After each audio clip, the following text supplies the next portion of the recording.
She grabbed the most feared duke in the north by the arm, called him her husband to a room full of strangers, and prayed the man who had bought her would not see her hands shaking.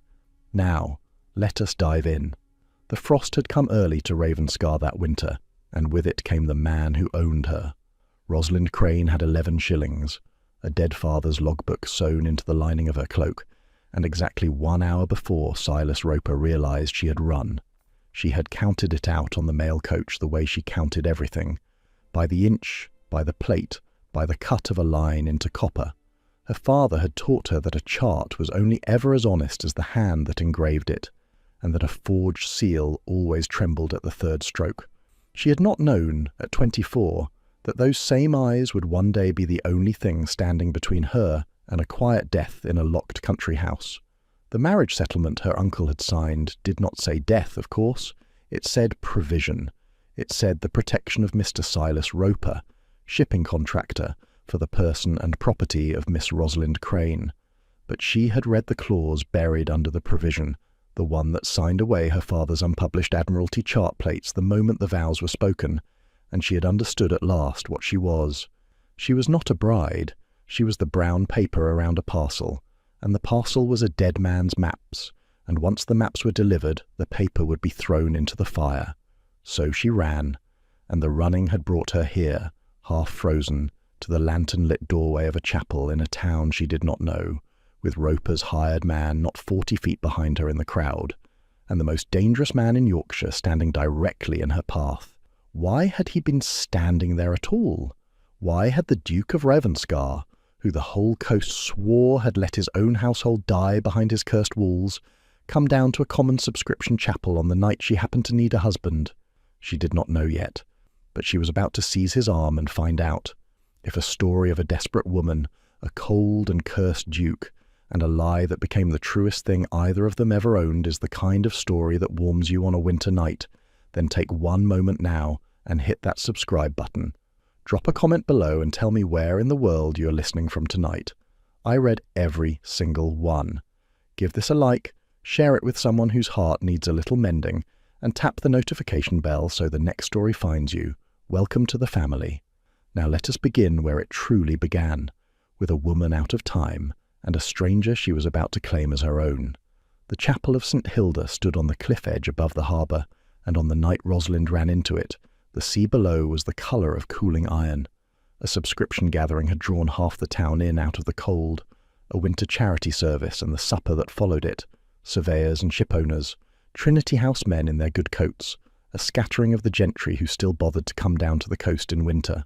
Rosalind had slipped in behind a party of latecomers through the lantern-lit porch, her cloak white with sleet, and she had walked the length of the long aisle with her chin up and her heart slamming, because a girl who hurried was a girl who had something to hide. She had nearly reached the far doors when she heard the voice she had run 30 miles to escape. "There," said the hired man, low and certain, somewhere behind her. "The grey cloak, that is her." She did not turn. Turning was confession. She let her eyes travel the room the way her father had taught her to read a plate, fast, total, looking for the one true line in a field of noise, and what she found was a man. He stood alone against a cold stone pillar at the head of the nave, as men stood when the crowd had agreed to leave a space around them. He was tall, dark-haired, perhaps 30-odd, dressed in black so plain it was its own kind of arrogance. He was watching the door she had come through with an attention that had nothing social in it. He looked like a man waiting to recognize someone. He looked, she thought wildly, like the only fixed point in a room full of people drifting away from him. She had perhaps 4 seconds. She used them.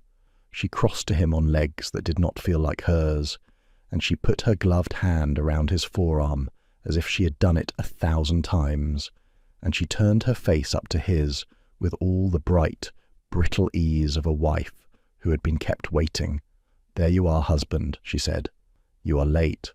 She felt the muscle of his arm go still beneath her hand, not stiff but still, the way the sea goes still before it changes its mind. Up close his eyes were a grey so pale they were nearly colourless, and they came down to her with the speed of a man who had caught a lie in the air and was deciding what to do with it. He did not pull away. That was the first thing she would remember after for the rest of her life, A stranger's hand closed on the arm of the most feared man on the coast, and he let it stay. "Am I?" he said. It was not a question. It was a held breath. Behind her she heard the hired man's footsteps falter, heard the small confusion of a hunter whose certainty had just acquired a husband. "You are," she said, and she smiled at the Duke as though her whole life did not depend on the next word out of his mouth. "I have been standing by the door for a quarter of an hour. People will think you have abandoned me." For one heartbeat his glance moved past her, to the man in the doorway, to the hand drifting toward the inner pocket where men kept papers. The Duke read it all. She watched him read it, and then his gaze came back to her, and something behind it had decided. "Forgive me," he said, his voice dropping into a register meant to carry just far enough. He laid his free hand over hers where it gripped his arm, and his palm was warm, and the warmth of it nearly undid her. "I was detained. You know how these men talk." He turned them both a quarter turn, smoothly, so that her back came to the room and his shoulder rose between her and the door. "Come, you are half frozen. Whatever you have run from, it does not come past me." She had not told him she had run from anything. "I do not know your name," she breathed, still smiling, because her face had to keep smiling. "Tobias Calvert," he said, "Duke of Ravenscar." A pause, very dry, pitched for her alone. "You may go on calling me husband. It seems to be working." Behind them, the hired man had stopped. A duke was a wall a paid agent did not climb without orders, and his orders had not anticipated a wall. Rosalind heard him retreat, heard it in the loosening of the crowd, the resumption of ordinary noise, and her knees chose that moment to remember how frightened she was. The Duke felt it. Of course he felt it. His hand was over hers. Without any change in his face, he turned her toward the side passage, signalled to a servant with 2 fingers, and walked her out through the chapel porch as if escorting a wife to her carriage were the most natural thing in his cold and cursed world.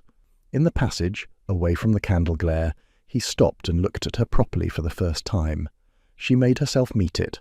She had answered worse than a duke's stare.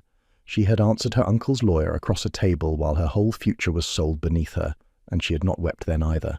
"Now," Tobias Calvert said, "you will tell me your name, and you will tell me the truth, because I will know at once if you do not." "I always do." "Rosalind Crane," she said, "and I am not your wife." "No," he agreed, "you are not. You are a woman who walked into the one room on this coast where that man could not follow you, and you made the only move on the board that bought you another hour." His head tilted a fraction. "That was not luck. You chose me." "Why?" "Because you were the only person here that everyone else had stepped away from," she said. "I reasoned that a man no one will stand near is a man no one will dare to question." For a long moment he said nothing. Then something moved at the corner of his mouth that was not quite a smile, but was related to one by blood. "That," said the Duke of Ravenscar, "is the most honest thing anyone has said to me in 3 years." The man behind her was Roper's. The Duke had known it before she told him, and when she did, she watched the name land on him, like a stone dropped into a deep well, the surface barely moving, while everything below it shuddered. "Silas Roper," he repeated. "You know him." "I know him." 2 words, and a coldness came off them that had nothing to do with the winter. "Tell me the rest. All of it. Quickly." So she told him, there in the passage, in the clipped and orderly way she did everything. Her father had been an Admiralty hydrographic engraver, one of the men who cut the coast into copper so that ships might not drown, and he had died in the autumn leaving debts and 3 uncut plates of a survey no one else possessed. The deep-water soundings Trinity House wanted for its new contract. Her uncle had settled those debts with Silas Roper, and signed her into marriage in the same stroke of the pen, and the marriage was a fiction wrapped around a theft, because the settlement signed the plates to Roper the instant she was wed. She had read the clause herself, and she told him what she believed Roper meant to do with her once the plates were his, without drama, the way you reported a sounding, a fact, a depth, a danger. "He means to make me disappear," she said, "confined somewhere quiet, a nervous girl prone to fancies. It is cheaper than a wife, and it cannot testify." The Duke's jaw had set. "And the proof of the clause? The settlement?" "My father's clerk has it. Mr. Hale Bevan. He helped me run. He is to wait at the Black Anchor for word from me, or to come on without me in 3 days if no word comes. Then he will come on tomorrow, Tobias said, because you will send him word tonight from my house, where you are going to stay. She had been braced for many things. She had not been braced for that. Your Grace. Tobias. Your Grace, she said again, deliberately, because she was not going to be moved an inch by a man she had known for 10 minutes. I claimed you in a doorway to escape one cage. I am not such a fool as to walk straight into another. What is it that you want? She saw it surprise him. Not the spine, she thought, but that she had aimed it so exactly. He studied her a moment longer, and when he spoke his voice had changed again, gone quiet and almost careful. What I want, he said, is the man who bought you. I have wanted him for 4 years, and you have just walked into my hands carrying the first piece of paper that could hang him. I will not insult you by pretending otherwise. He paused. And I find I do not want him to have you. You may make of that what you like, but you will not sleep tonight under any roof he can reach, and mine is the only roof on this coast he cannot. She should have said no. Every careful instinct she owned said no. But her cloak was wet through, and somewhere out in that frozen town Silas Roper was being told that his property had acquired a husband, and the man in front of her had not once in 10 minutes reached for her, or talked over her, or told her to calm herself. On conditions, she said. The corner of his mouth moved again. Of course. Ravenscar Hall stood a mile up the cliff road, a fortress of sea-grey stone with the wind for a moat, and the town had a saying about it that the Duke's own coachman repeated without apology as they drove up through the dark, that folk crossed to the far side of the road sooner than walk beneath its windows, because the family that lived there had died behind them, and the master had let it happen. She did not ask. A woman who had just been called brown paper around a parcel did not throw stones at another's reputation. The housekeeper met them at the door as though half-frozen runaways arrived nightly. Mrs. Ottridge was a square, grey woman, with a face like a closed ledger, and she took in Rosalind's wet cloak and white face, and the Duke's clipped instruction without a single visible thought. The old chart room, Tobias said. It has a fire and a lock she can hold from the inside. Miss Crane will tell you what she needs. She has come a long way, and she will not be troubled tonight by anyone, on any pretext, including me. Very good, Your Grace, said Mrs. Ottridge, and to Rosalind in exactly the same tone. You will want hot water and something with weight to it. Come along then. The stairs are wicked cold, mind the third one. The chart room had been her father's kind of room, and walking into it she felt her throat close. It was a high stone chamber lined with the shallow drawers that held charts laid flat, a great sloped table beneath the window, a bed made up against the inner wall and the fire built high. On the wall hung a chart of the northern coast, beautifully cut, and her engraver's eye went to it before her frightened one could stop it. She saw the maker's mark in the corner, and her breath caught. It was her father's work, a crane plate 10 years old hanging on the wall of the man who had just taken her in. She did not sleep much, but she slept, which she had not expected, and when she woke the sea was grey in the window, and the lock had held, and for the first time in a month no one owned the next hour of her life but herself. Mr. Hale Bevan arrived the following afternoon in a hired gig, frozen to the bone and clutching a leather satchel as though it were an infant.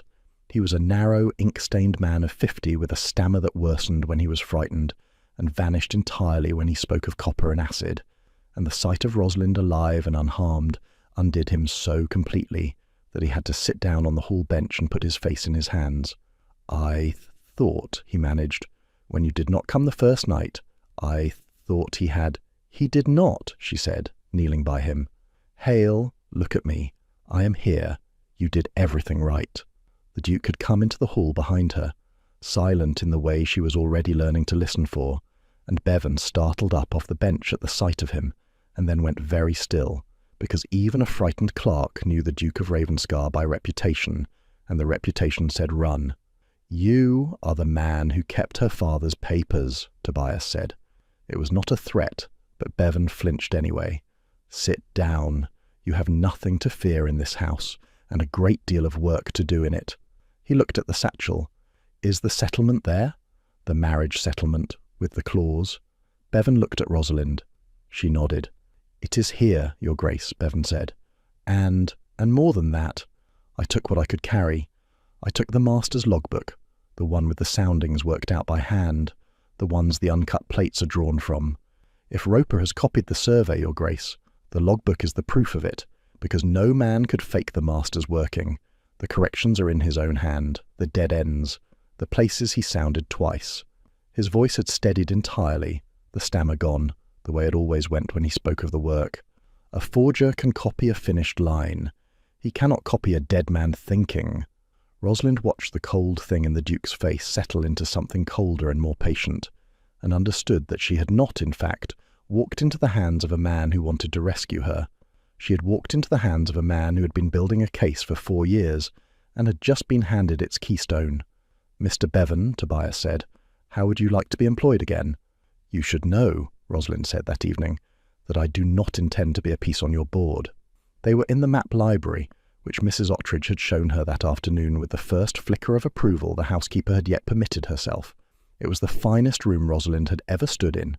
2 stories of shelving, a gallery, a long table scarred by generations of dividers, and light, even in winter, from a great north window that a draftsman would have wept for. The Duke was at the table when she came in, a chart unrolled beneath his hands, and he had not been surprised to see her, which she was beginning to find was simply how he was. "You have made that clear," he said. 3 times now. I will make it a 4th if I must." She came to the opposite side of the table. The chart between them was the coast off Ravenscar, the very water her father had spent his last good year sounding. "You want Roper. You have wanted him longer than you have known me. Whatever shelter you are giving me, some part of it is bait in a war I did not start. I would rather you said so to my face than have me find it out later and feel a fool." He looked up at her then, and there was something in his face she had not seen before, a kind of arrested attention, as if she had said aloud a thing he had expected to have to hide for weeks. "You are remarkably difficult to manage," he said. "I have been managed by experts," she said. "I have decided I do not care for it." The thing at the corner of his mouth came and went. "Then here is the truth, since you have asked for it plainly. 4 years ago, Silas Roper held a debt over a man's guardian, exactly as he now holds one over yours. The man was my sister's husband, chosen for her, signed for her, by an uncle who needed Roper's money. Margaret." He said the name as if setting down something heavy he had carried a long way. She was 19. She did not want the marriage, and she said so, and so they declared her nervous, hysterical, prone to fancies. His hand had gone flat on the chart. She was confined for her own good, and she was dead within the year, of a fever no one sent for a physician to treat, while I was 800 miles away charting a coast for the Admiralty and reading her letters 3 weeks after she wrote them. The last one asked me to come home. I came home too late. The fire spoke into the silence. Rosalind found she had put her hand to her own throat. "That is why," she said slowly, "you did not pull away, in the doorway, when I said the words. You said husband," Tobias said, "to escape a man who buys women and calls it provision and confines them when they object. And then you told me his name." He looked at her steadily. "I did not let the lie stand to save you, Miss Crane. Not at first. I let it stand because for 4 years I have wanted a single thread connecting that man to a single crime, and you walked into a chapel and put it in my hand. That is the ugly truth, and you asked for it, and I will not pretend it was gallantry." She should have been frightened of him. He had just told her she was useful to him, but what she felt, standing in the cold library with the dead between them, was far more dangerous than fear. She felt seen. He had told her she was a piece on his board, and in the same breath refused to lie about it, the one thing every man in her life had always done. "Then we want the same man ruined," she said. "Good. We will be very efficient." She put her own hand flat on the chart, mirroring his, and looked at him across the dead man's coast. "But hear my condition, because it is the only one that matters, and I will hold you to it. I will play your wife, but I will not be lied to inside the lie. Whatever this is between us, the war, the bait, the rest of it, you tell me the truth of it as it happens. Every time, even when it does not flatter you. That is my price. The truth. Always." He was quiet for a moment. Then he straightened, and he did something she would not have predicted. He came around the table and he held out his hand to her across the small remaining distance, the way men shook on a contract. "The truth," he said. Always. You have my word, Miss Crane, and I do not give it lightly, because I have so little else left that I value. She put her hand in his. It was warm again, and his grip was exact, neither crushing nor slack, the grip of a man taking the measure of a thing he meant to keep honest. Then we have an arrangement, she said. We have an arrangement, he agreed. And then, dry as the winter air. Wife. The work was how they fell, though neither of them would have named it that for weeks. It began the next morning, when Bevan unpacked the satchel onto the long table in the map library, and the three of them, Duke, engraver's daughter, ink-stained clerk, bent over the late John Crane's logbook and his 3 uncut plates, and the copy of the survey that Roper had submitted to Trinity House, obtained by the Duke through a clerk who owed him a favour. Rosalind had cut copper since she was 9 years old. She had watched her father work a plate the way other girls watched their mothers at the pianoforte, and she had a thing he had not lived to see fully grown, an eye that could lay 2 impressions side by side in her mind and find the place where they disagreed. Here, she said on the second day, and the word came out of her with such certainty that both men leaned in. She had the logbook open to a page of soundings off a headland called the Wolf, and Roper's submitted chart beside it. He has the depths. Look, they are my father's depths to the fathom all the way along the channel. But here, at the Wolf, my father sounded, and then struck it out. She set her finger on the logbook, on a column of figures barred through with a single firm line. He found a false bottom, a bank that moved. He sounded it 3 times over 2 days, and he marked it not to be trusted. Resurvey in summer. He died before the summer. She looked up, and Roper's chart shows clean water there. 11 fathoms, dredged and certain, fit to bring a frigate through. Tobias had gone very still. Meaning? Meaning he copied a finished plate and never read the working, Rosalind said. A real surveyor would have known the Wolf was unfinished because he would have done the sounding. Roper took a dead man's lines and dressed them as his own, and put 11 fathoms of safe water over a bank that has wrecked 4 colliers in living memory. She sat back. If a ship trusts that chart, men will drown on my father's stolen work. He did not only rob the dead, he set a trap for the living and signed it in another man's name.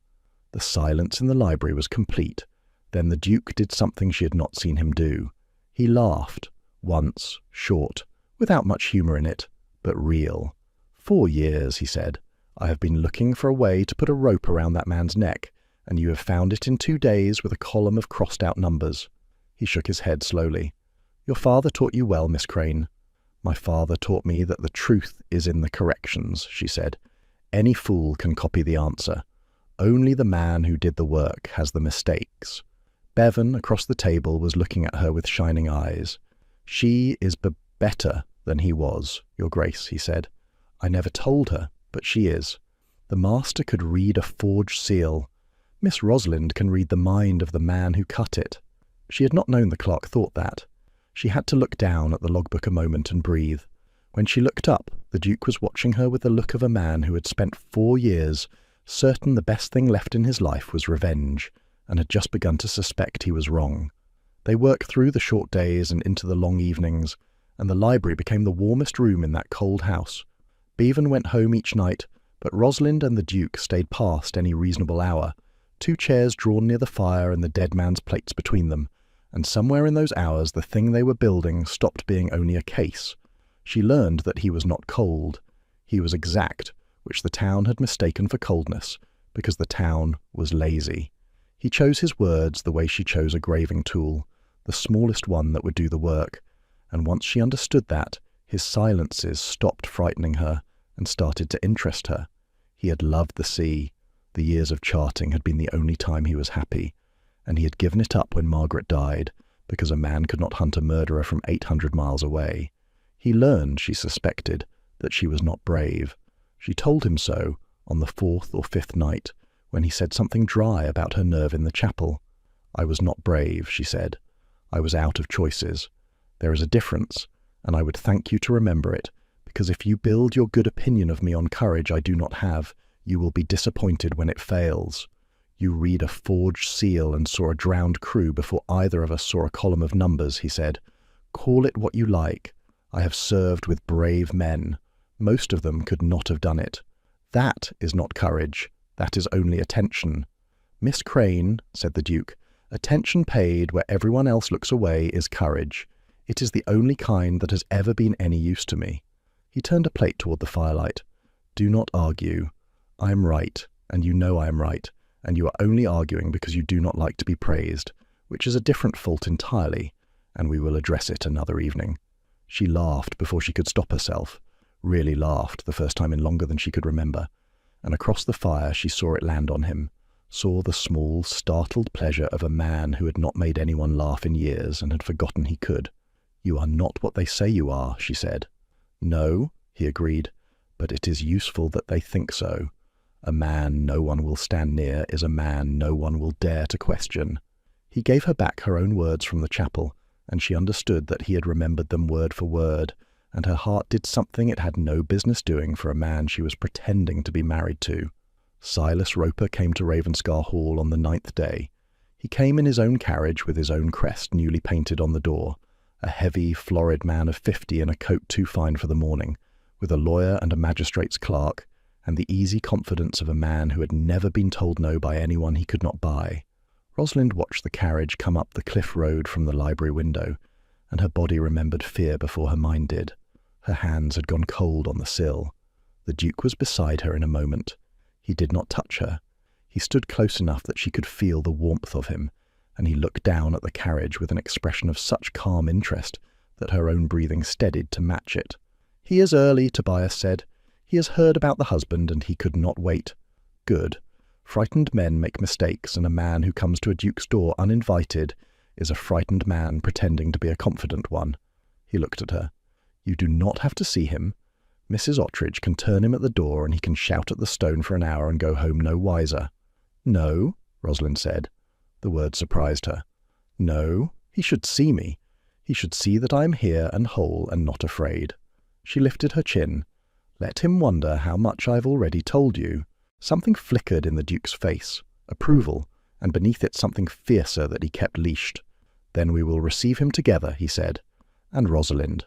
It was the first time he had used her name. Whatever he says, however he says it, you say nothing you do not choose to say. He has no power in this house, none. He only has the power you hand him, and you will hand him nothing.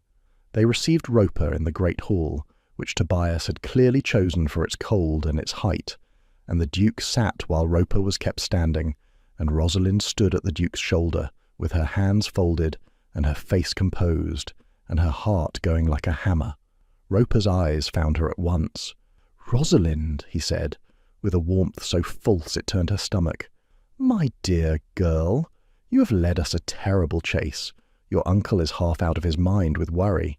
"My uncle," she said, "signed me to you to clear a debt of £3,000 and took a further note for the chart plate rights on top of it.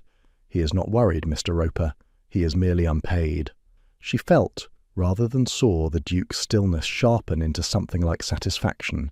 Roper's florid face did not change, but a vein stood out at his temple. "There is a settlement," Roper said, turning to the Duke as one man of property to another, leaving the hysterical girl out of it. "A legal marriage settlement, signed and witnessed. The young woman is promised to me, your grace. I do not know what she has told you or what arrangement she imagines she has made here, but she is mine by contract, and I have come to take her home." "She is my wife," said the Duke. He said it without heat, without rising. The 4 words dropped into the cold hall like stones into a well, and Rosalind watched them strike Roper, and watched the lawyer's head come up sharply, and watched the whole confident edifice of the man falter for half a second. "That," Roper said, "is impossible. There was no banns, no licence that I have found, no witnesses that anyone in this town will name. A marriage, your grace, is a matter of record, and I have looked at the record, and there is no record of you marrying anyone, let alone this. You have been searching parish registers for my marriage," Tobias said. "How revealing, that a man come to collect a debt has spent his first 9 days hunting for a hole in another man's marriage instead." He rose then, unhurried, taller than Roper and making no point of it because he did not need to. "Be careful, Mr. Roper. A man who proves too eagerly that a marriage is false invites the question of why he needs it so badly to be." He let that sit. "We both know why. It is not the woman, it is the plates. The vein at Roper's temple was a cord now. I do not know what slanders this engraver's chit has been pouring in your ear. Have a care how you speak of my wife in my house, Tobias said, and now there was heat, a single flat current of it, and Roper shut his mouth. The Duke walked a slow step nearer. You will go back down my road and trouble no one in this town with searches, because the next parish clerk you attempt to lean upon will report it to me, and I subscribe to a great many parishes. You will await the Trinity House Award like an honest contractor, since you are so confident of your survey. A pause, very soft, and you will think, on the road home, about how much a dead engraver's daughter who can read a plate might know about the survey you submitted. I should like you to think about that a great deal. Rosalind saw it land, saw Roper understand for the first time that the girl was not the prize in this room but the danger in it. His eyes came to her with a new and naked calculation, and for one cold instant she saw all the way to the bottom of him, to the quiet country house and the locked door, and the fever no one would send for a physician to treat. "No one takes you," the Duke said. He had stepped, without seeming to, between her and that look. He said it to her, quietly, only to her, 4 words under the great cold vault of the hall, but he had timed it so that Roper heard, and meant him to, and the saying of it was both a comfort and a blade. Roper left rageful. He left threatening the law, the courts, the ruin of the Duke's good name, which made the lawyer wince and the Duke look bored. But he left, his carriage smaller going down the cliff road than it had seemed coming up, and when the sound of it had died away, Rosalind discovered she was shaking, and discovered the Duke had taken her cold hand and folded it between both of his without any ceremony at all. "You did not hand him a single thing," Tobias said. "You priced your uncle's debt to his face, and you did not blink.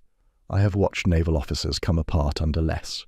"He is going to do something," she said. Her voice was not quite steady. "He came too easily, and he left too angry. Men like that do not go home and wait." "No," the Duke agreed. "They do not, which is exactly what we want, because a patient man is hard to hang, and a desperate one signs his own warrant." He looked down at her hand in his, and seemed to become aware of holding it, and did not let go.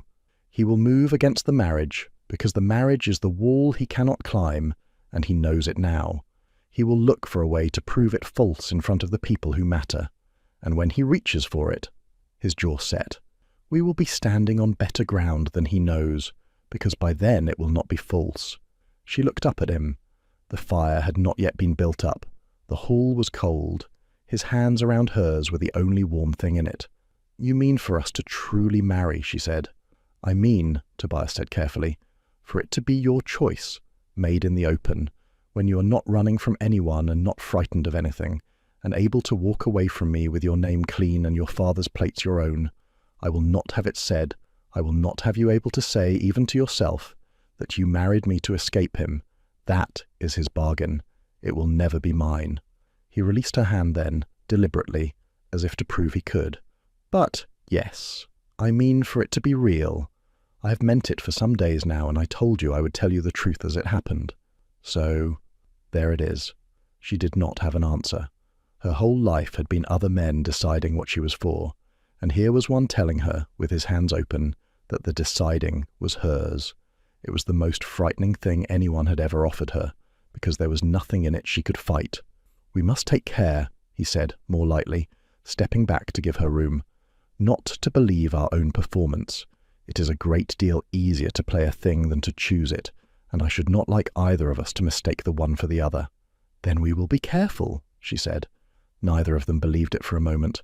The hall gave a dinner, because a marriage that no one had witnessed must be witnessed by somebody, and the Duke's great-aunt arrived from York to see to it.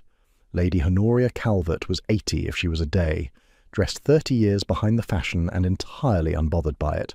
She had run Ravenscar Hall in the years the Duke was at sea, and had buried his sister with her own hands when he could not reach home in time, and she arrived already knowing a great deal more than anyone had written to her.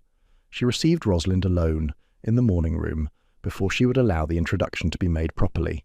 "Sit," said Lady Honoria, and Rosalind sat. The old woman looked at her for a long, frank, unhurried while, the way a buyer looks at a horse, or a surveyor at a coast. "So, You are the girl who walked up to my great-nephew in a public room and called him husband in front of the whole of Ravenscar." "I am," Rosalind said. There seemed no profit in denying it to this woman. "I was being hunted." He was the safest wall in the room. And he let it stand. Lady Honoria's gaze was faded but sharp and missed nothing. "Do you know, child, that he has not let anything stand in 4 years? Not a friendship, not a kindness, not a single soul who tried to come near him. He decided after Margaret that he would feel nothing, and he is stubborn enough to have nearly managed it." She folded her ancient hands, and then a frozen stranger grabbed his arm, and he let it stand. "I should like to know why before I lend my name to it." Rosalind chose the truth, because she had promised the Duke she would have it always, and could not hold to that, and lie to his great-aunt in the same breath. "Because I told him the name of the man who killed his sister," she said. "Silas Roper bought me the way he bought her. Your great-nephew did not shelter me out of charity, my lady. He sheltered me because I was useful to a war he has been fighting alone. He told me so himself. He has never once pretended it was anything kinder than that." She watched the old woman expecting disapproval, and instead Lady Honoria's hard face did something complicated and astonishing. It softened. "He told you that," she said. "He told you to your face that you were a piece in his game, and you are still here." "I am here because we want the same thing," Rosalind said, "and because he is the only man I have ever met who would rather tell me an ugly truth than a flattering lie. I've had a great deal of the second kind, my lady. I find I prefer the first." Lady Honoria was quiet for a moment. Then she reached out and, with a dry old hand, lifted Rosalind's chin a fraction, studying her as she might a coin to test it. "You have spine," she said, "and you do not waste it weeping, and you made my great-nephew laugh in his own library. Yes, the servants tell me everything. Do not look so surprised. Now hear me, girl. That marriage of yours is a lie. I do not care. A lie in a good cause, ratified by the right people, becomes a fact, and I have been the right people in this county for 60 years. You will have your dinner and your witnesses. Lady Honoria Calvert will stand up before all of Ravenscar and call you her great-niece, and after that, the only man fool enough to question it will be the man who needs it questioned, and he will look exactly as guilty as he is." She sat back, satisfied. "I know a true thing wearing a lie's coat when I see one, and I will not watch a Roper put another Calvert girl in the ground." Rosalind found her eyes had filled, which she had sworn they would not do. "Why," she managed, "are you helping me?" "Because you are good for him, you tiresome child, and because I am old, and I have buried the gentle one, and I will be damned before I bury the cold one too." Lady Honoria rose with the creak of 80 winters, and her voice went brisk to cover what was under it. "Now, we must do something about your gown, because you cannot be presented as a duchess in a travelling dress, and we have 4 days. Ring the bell." The dinner was held in the long room of the assembly rooms above the harbour, and half the consequence of the coast came to it, drawn by curiosity sharper than the cold. The Duke of Ravenscar had a wife. The cursed Duke, the man who let his household die, had come down off his cliff with a young woman on his arm, and the formidable Lady Honoria at his other side, and society could not stay away from the spectacle of it. Rosalind walked into that room in dark green silk, with her father's logbook locked safe at the hall, and her hand on the Duke's sleeve, and this time the hand did not shake. "You are enjoying this," Tobias murmured, leaning to her ear as they crossed the room. "I can tell. You have the look of a woman reading a forged seal." "I am reading the room," she admitted, very low, smiling at a dowager who was staring openly. "Most of them believe we are scandalous, a few believe we are touching, and one woman by the second pillar has been looking at our marriage the way I look at a redated plate." She did not point. "The handsome one in the silver gown? She does not believe a word of it, and she is the only one here sharp enough to be dangerous." The Duke did not turn his head. "Lady Sabine Verrill," he said. "Her mother spent 2 seasons trying to make me marry her. She has reason to dislike a wife appearing out of a frozen night, with no wedding anyone attended." A dry breath. "You have a frightening eye, Rosalind. I should hate to be a forger in your acquaintance." "You should hate to be a liar in my acquaintance," she said. "Forgers I can respect. They at least do honest work dishonestly." He laughed, quietly, but she felt it through his sleeve, and she saw 3 separate people note that the cursed Duke of Ravenscar had laughed at something his wife said, and she understood that they had just done more to make the marriage real in the eyes of the coast than any parish register could. It was a strange evening, because the performance and the truth had begun to wear the same face. When the Duke laid his hand at the small of her back to steer her from a tedious conversation, it was a thing they had agreed he would do, and it was also simply his hand at the small of her back, and she had stopped being able to tell the agreed-upon from the real. She was performing a marriage, and she was also falling, in the most ordinary and irreversible way, in love with the man she was performing it with. She knew it for certain in the carriage home. They were alone in it. Lady Honoria had stayed in town with friends, and the lanterns swung and the cliff road unspooled black outside, and Rosalind was tired in the good way, the way of a hard thing done well, and she let her head rest against the cold leather and forgot to perform anything at all. "You did well tonight," Tobias said into the dark, and then, after a silence, in a different voice, lower, the voice he used when he was telling a truth he had not meant to, "I had forgotten what it was like, to go into a room knowing there was someone in it on my side." Rosalind opened her eyes. He was a shape against the lantern light, his face half turned to the window, and she said the true thing because she had promised always to. "You are not alone in this," she said. "Whatever happens with Roper, whatever it costs, you are not in it by yourself anymore. I want you to know that, in case the part of you that decided 4 years ago to feel nothing has not yet been told." He was quiet for so long she thought she had overstepped. Then she felt his hand find hers on the seat between them, in the dark, without ceremony, and close around it. "It has been told," he said. "It is having difficulty believing it. Be patient with it." "I am very patient," she said. "With true things. It is only the lies I have no time for." The carriage swayed up the cliff road, and they did not let go of each other's hands the whole way home, and neither of them said another word, because there were none that would not have been smaller than the silence. The crisis came, as the worst things do, dressed as a small one. Lady Sabine Verrill paid a morning call 4 days after the dinner, ostensibly to congratulate the new Duchess, in fact to probe the seam she had found. She was clever and charming and relentless, and she asked, with every appearance of friendly interest, exactly the questions a marriage with no record could not answer. Where had they wed? Who had read the service? Surely there had been some small celebration. And Rosalind, who could read a forged seal, watched her own marriage being read for forgery by an expert, and parried, and felt the ground grow thin beneath her feet. It was Bevan who tipped it over, though he never meant to. He came up from the town that same afternoon, agitated, his stammer in full flood, and he found Rosalind in the library and could not get the words out fast enough. "He has been to my lodging," Bevan said. "Roper, or his men. The room was searched, Miss Rosalind. Your Grace, I beg pardon, I cannot. Searched while I was at the hall. They were looking for the logbook. They know it exists. They know what is in it. And there is a man been asking in the town, asking the old sexton at the parish, asking when the Duke was married and who stood witness, and offering coin for an answer. And the sexton, Miss Rosalind, the sexton will take the coin and say there was no marriage because there was no marriage. Bevan." She had her hands on his thin shoulders. "Bevan, breathe. Sit. When did the man ask the sexton?" "This morning. The award dinner, the Trinity House Award, is set for Thursday night. The contract to be given out, and Roper means to have it, and he means to break the marriage in front of all of them first, so that nothing the Duke says against him after will be believed." And there it was. She saw the whole shape of it at once, the way she saw a plate entire. Roper would attack the marriage publicly at the award dinner, discredit them as a duke and his kept woman playing at wedlock, so that when they produced the logbook to break his survey it could be dismissed as the spite of a discredited pair. He was not defending. He was attacking the witnesses before they could testify. It was, she thought with cold admiration, exactly how she would have done it. "Where is the Duke?" she said. "Riding the Sea Cliff Road.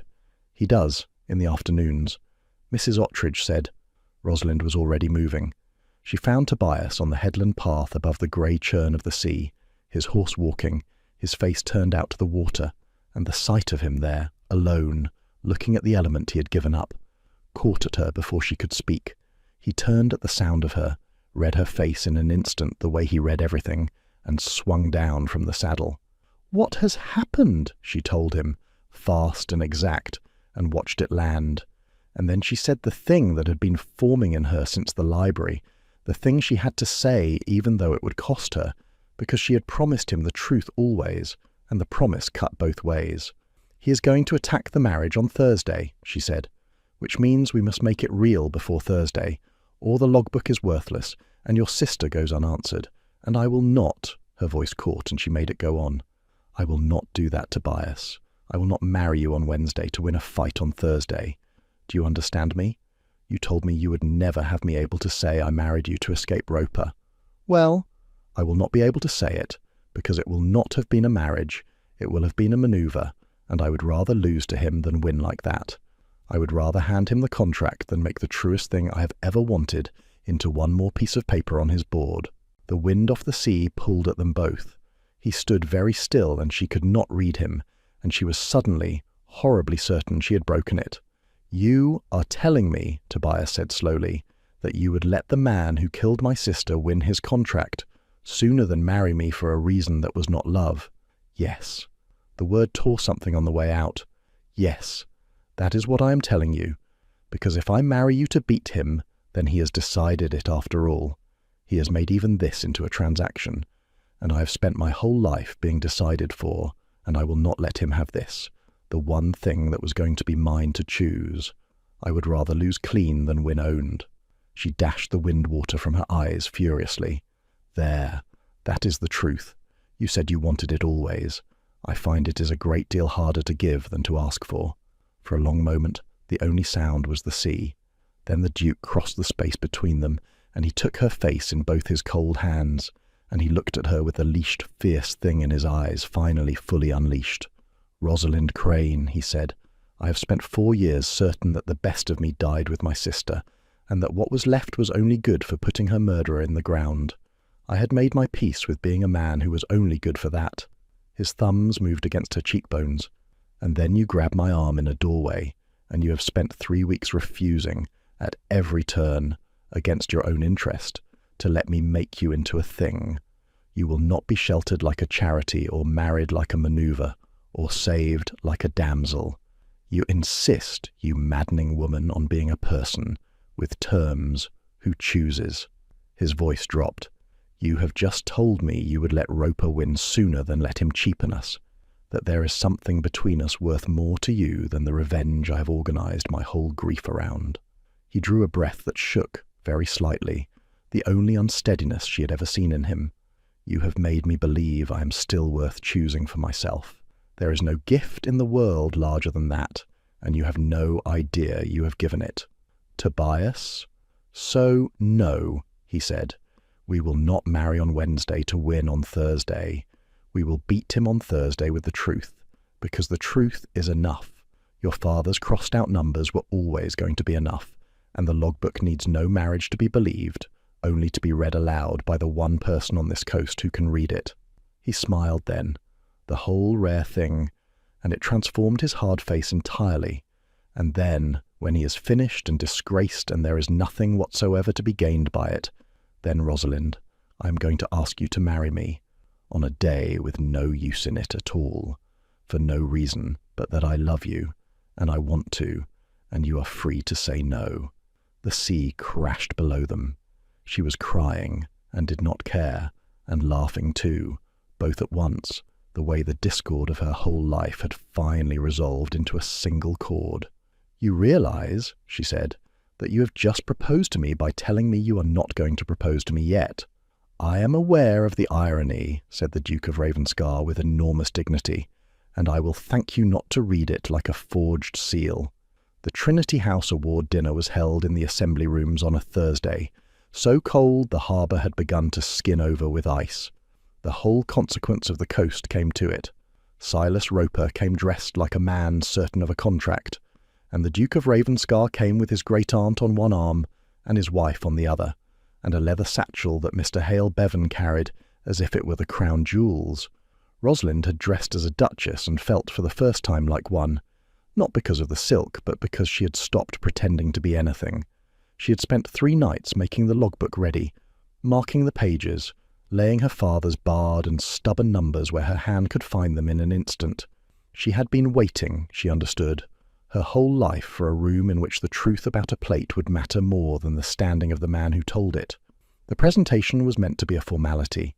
The chairman of the local Trinity House board, a portly, self-important man named Alderman Frith, who had taken Roper's dinners all autumn, rose to announce that the survey contract for the Ravenscar approaches, the deepening, the Boyage, the new chart of the coast, would be awarded to the firm of Mr. Silas Roper, on the strength of a survey of, he said, exceptional thoroughness and modern accuracy.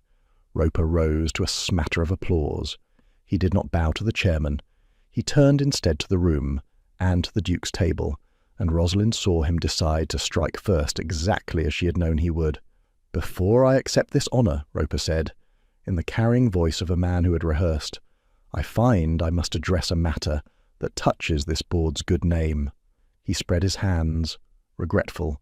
"I have only a Christian concern for a young woman of my acquaintance, who has lately been presented to this county as his Grace's wife, though there is no record of any marriage. No banns were read. No licence has been found in any registry I have searched. And I put it to you, gentlemen, as honest men, what are we to make of a duke who parades a kept woman as a duchess, and who then attacks the survey of an honest contractor on the say-so of that same woman? Are we to take our charts now from the lips of—" "Yes," said Rosalind Crane, and stood.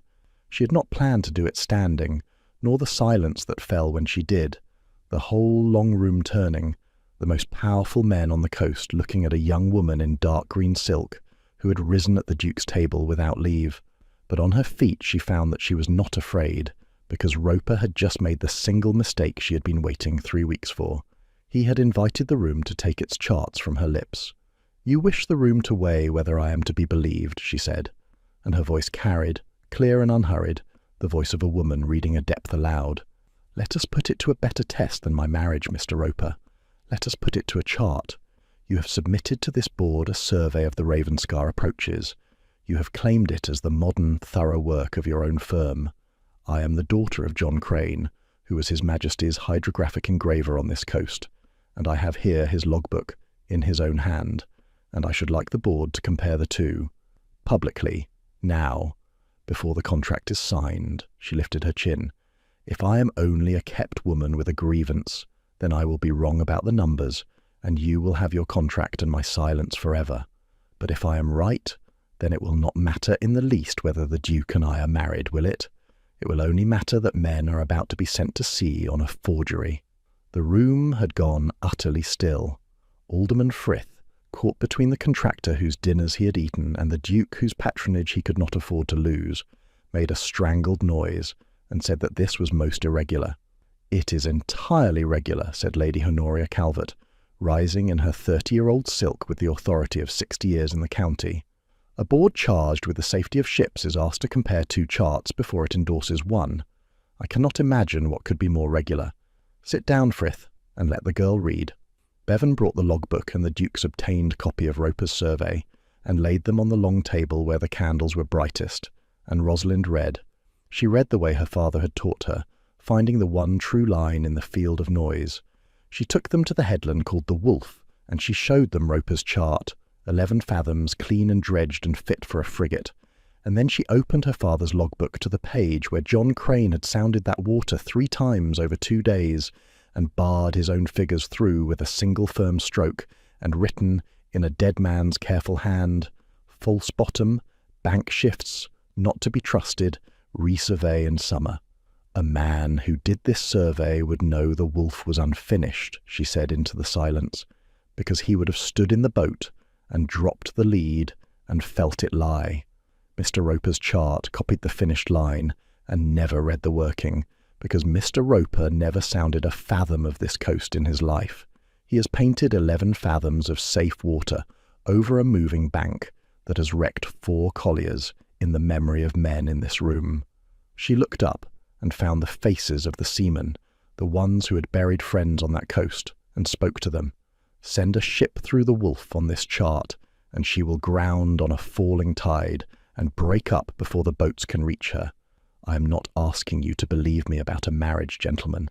I am asking you to believe a man who is dead, in his own hand, about the water you sail." A murmur had begun among the seamen. low and ugly, the sound of men who knew the wolf and had never trusted it, and had been about to be told by an alderman's contract that they were fools. And the Duke rose. "There is one more set of papers the board should see," Tobias said, "before it signs anything."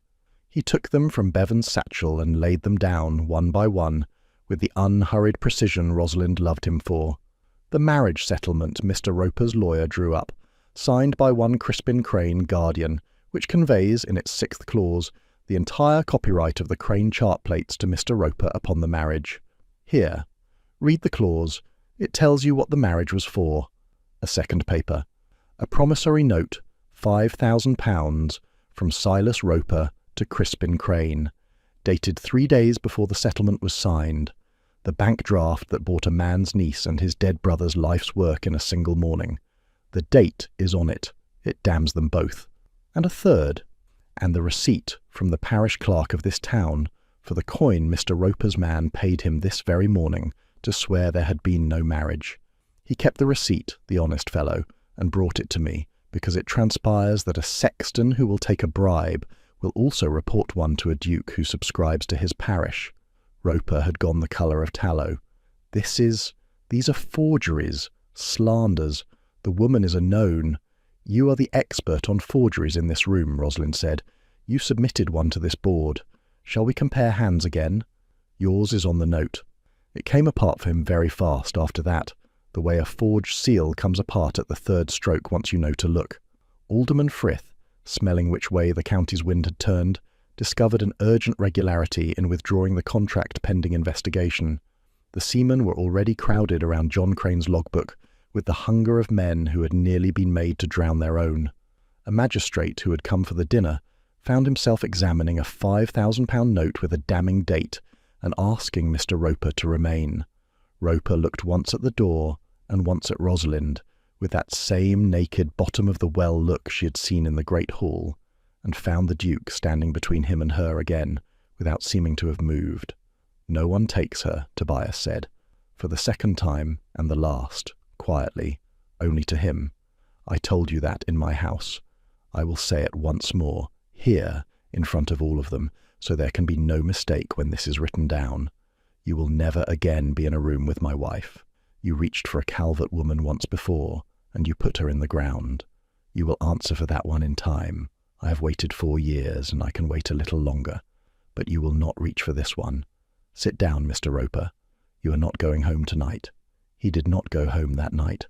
Within the month, the Trinity House Board had struck his firm from its rolls and voided every contract bearing his name. The magistrate had committed him on charges of fraud that the £5,000 note made unanswerable, and the slower machinery of the law had begun at last to turn toward the older grave, toward a girl named Margaret, and a fever no one had sent a physician to treat. Crispin Crane, the uncle, fled the trade ahead of his own ruin. Stripped of his standing, his name a thing engravers spat after, and John Crane's plates, the true and finished work, were taken into the keeping of Trinity House itself, to be cut and published properly for the safety of ships.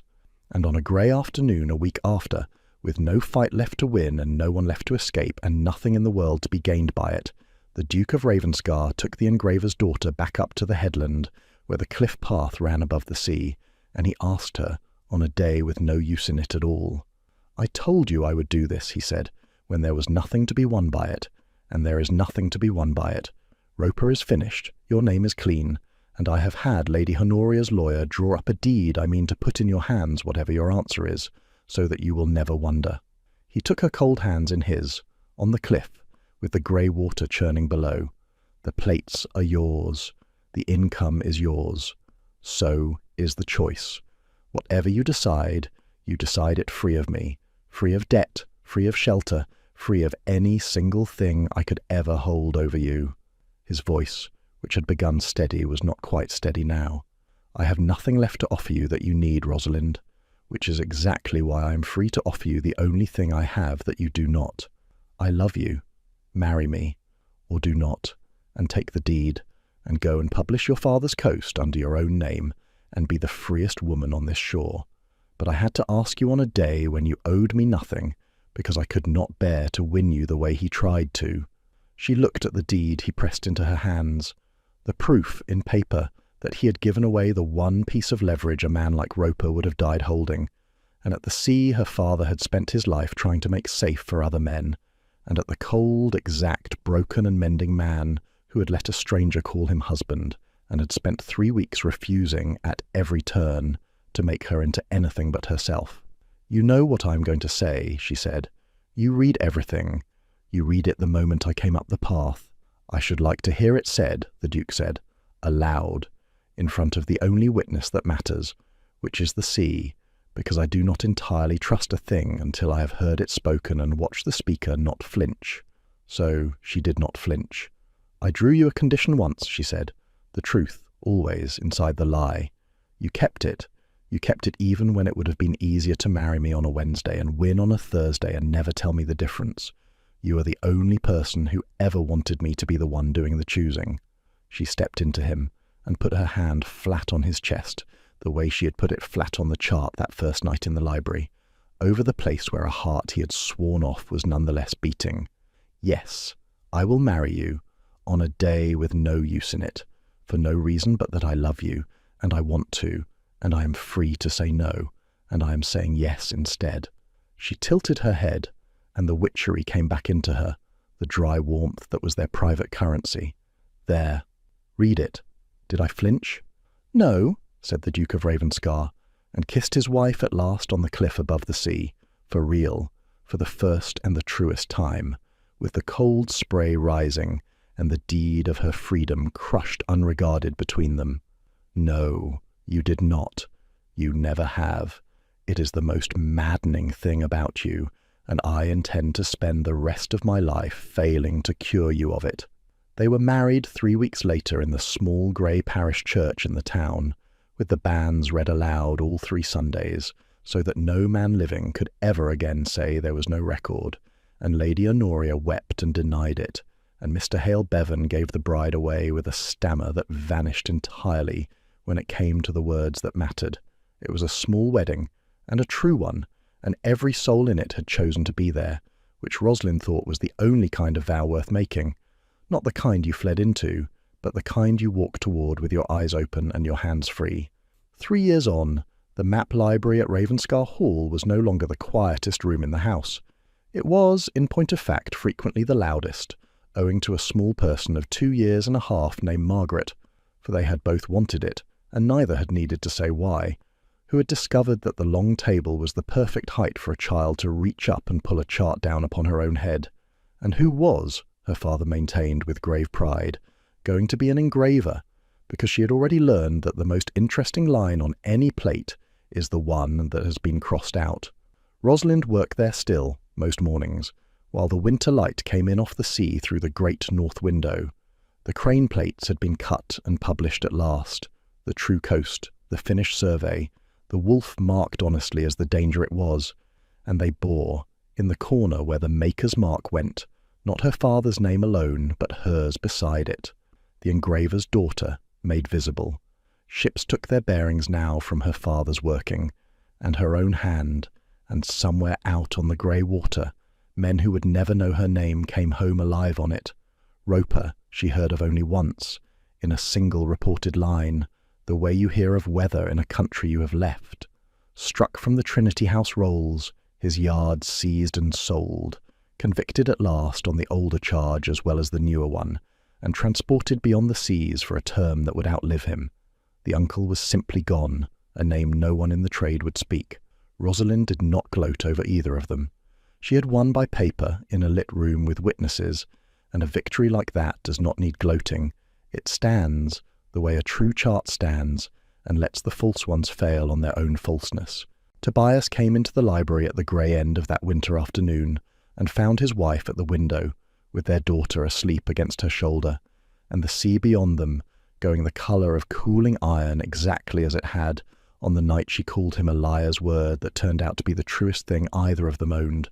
He came and stood behind them both, and put his arms around the whole small, warm company of his life, and was quiet, because he was a man who still chose the smallest word that would do the work, and sometimes that word was none. "You are thinking something," Rosalind said softly, not turning, reading him the way she read everything. "Say it." the truth, always.